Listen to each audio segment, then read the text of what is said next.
नाही सीता. नाही भाऊ, मी तयार आहे. मी उपवास करीनच, तोही कडक. शिवा ग, नीट विचार कर.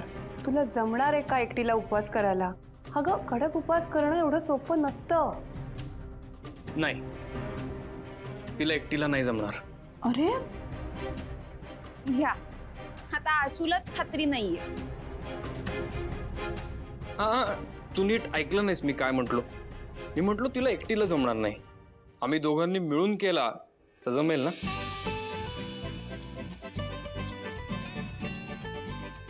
आशू, हो, मी करणार उपवास. अरे वेडायस का तू? खरंच म्हणतोय मी. ती करणार आहे ना उपवास, तुम्ही सगळे करताय तसं मीही करणार.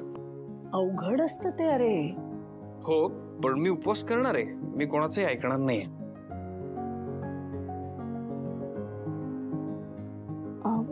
पण तू आजारी पडलास तर उगाच नको. अरे गप्प बस.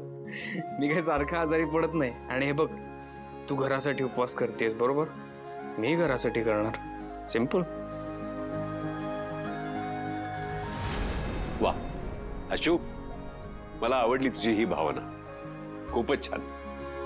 चला मग सुरू करूया पूजा. हा,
काय रे आशू,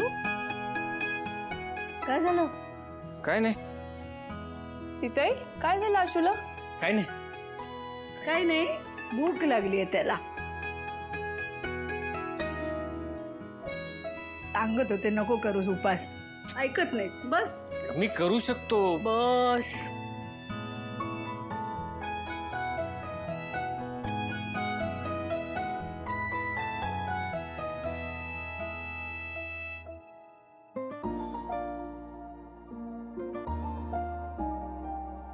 पी.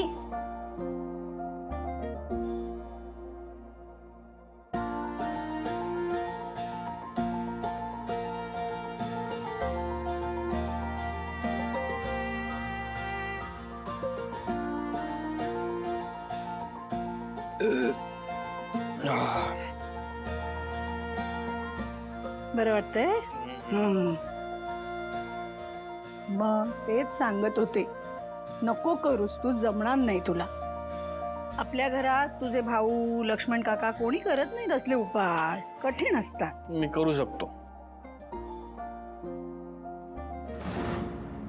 हे घ्या, ही खायची आहेत फळं. आत्ताच आजारपणातनं उठलायस.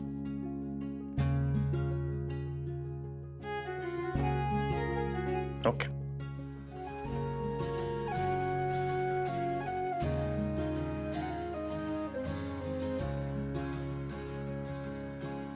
कसं होणार काय माहित.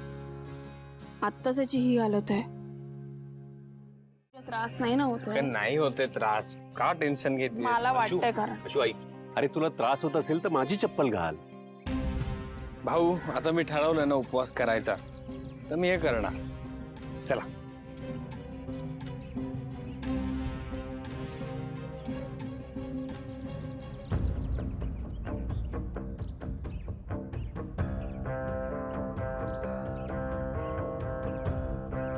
शिवा, माळी काका पाणी देता का जरा? कशाला का पोरे? बायकोच्या सोबत उभं राहणाऱ्या नवऱ्याला त्रास नको व्हायला ना, म्हणून. असं होय. घे.